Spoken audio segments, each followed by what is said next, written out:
My name is Paul, and on today's episode, I'm going to go over the topic of exercise advice and who you should really be listening to. Now, we talk about sets, reps, exercises, light weights, strength work, classes, teachers, gym instructors, personal trainers, bodybuilders, therapists. The list goes on and on and on of the type of things you can do and the type of people you can listen to.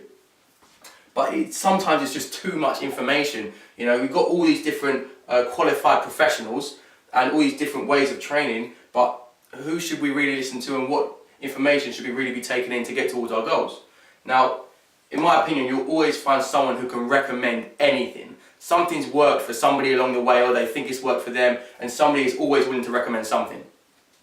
And sometimes that's understandable because we all have different experiences, and that's where our information comes from a lot of the time. But in this video, I need to get across three major points, really. Three quite important points with relation to who you should listen to, and there are three major problems in this whole industry. The first one is high enthusiasm and low information equals bad advice. And the example I've got here is the bench press. Now, high enthusiasm is great. A lot of people have it when they start, they get going, they got really high hopes and everything, which is fantastic. But when that meets low information, that really equals bad advice and your possible injury, your future problem. And let me give you an example of the bench press. Okay, there's a lot of information out there. You'll find it in bodybuilding magazines, in fitness magazines, on websites, on blogs, on YouTube, saying that you should take a bench press. When you perform a bench press, you should take the bar down to your chest level. Okay, you should be bringing the bar down so it touches your chest and then back up. Now, a lot of people say that's good advice. In my opinion, that's not good advice. There's a few people out there who will agree with me that it's bad advice, and let me give you an example why. A lot of people, a large amount of people, spend the majority of their day sitting down at a desk at work, then they go sit down in their car and drive home, or drive to work, and they go sit down at home, watch the TV, sit at the table, eat their dinner, and their shoulders and their chest get rounder and rounder and rounder to the point where they can't really extend their shoulders as they should be to keep a neutral spine and keep their shoulders back.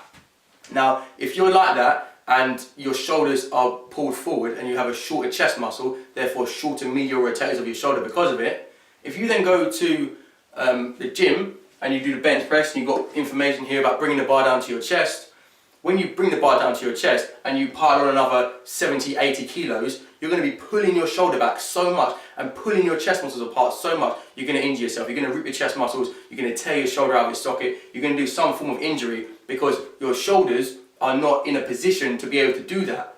Okay? Although bringing the bar down to your chest might be what you eventually need to work up to, you can't do that. You can't even bring your shoulders back fully, and then you're going to drop another 100 kilos onto it and force it back. You're going to end up with injury. So although that's good enthusiasm, when you link that with low information, that equals bad advice and it will equal your injury.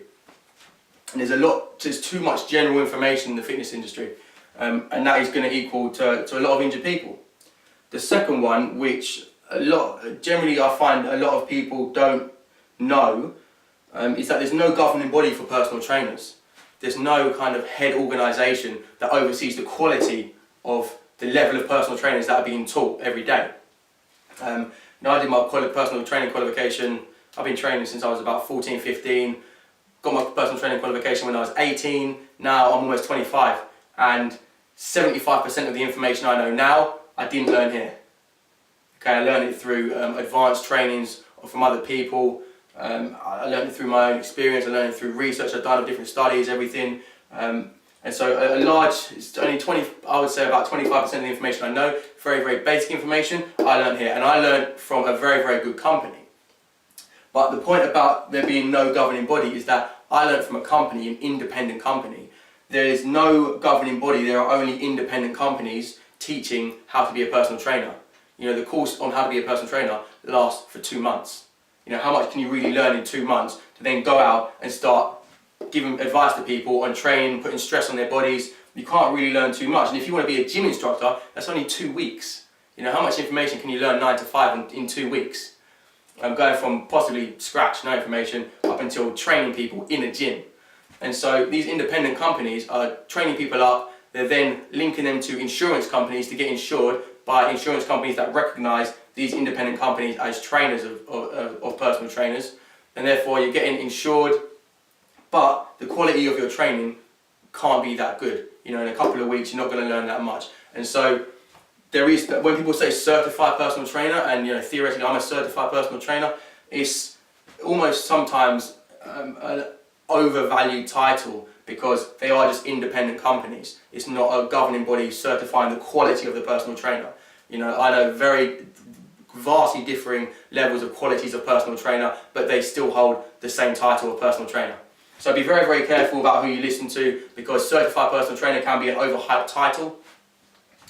And the third point here is that a good body does not equal good knowledge. You know, the amount of people that I hear talking to, that I talk to or hear over here when I'm at the gym I go to, or really just around reading fitness magazines, watching programs and stuff like that, who say, oh, he must know what he's doing, look at him, he's in good shape, she's in good shape, she must know what she's talking about, he must know what he's talking about. And I'm here to tell you that they might be on the brink of injury. They might be this close from breaking their back from the next squat they do. They might be, you know, just because they've got good biceps doesn't mean they're not on the brink of pulling it, or they're not, or on the brink of damaging themselves in some way. It doesn't mean that they know exactly what they're doing. Obviously, I mean, let's not be ignorant. I'm not an idiot. They do know a certain amount of knowledge. I have to give them good quality, good respect for that. They do know a certain amount of good quality information, but they're not infallible. You know, a lot of people follow different people on YouTube, like Mike Chang and stuff like that. And the Hodge twins, if you watch them, they always say, you know, it's just advice. And it's just advice because it's their advice, their experience. I've had almost some arguments on YouTube with people about Mike Chang's advice, because sometimes his advice is very, very good, but on the odd occasion where his advice isn't what I think necessarily people should be listening to, people start, you know, bashing me and attacking me about it, because they say, look at him, he's in great shape, he must know what he's talking about. And you really need to find out the knowledge for yourself, research the information for yourself, because just because someone looks good doesn't mean they know what they're doing. And it's really dangerous if you do think that, because they could be on the brink of injuring you.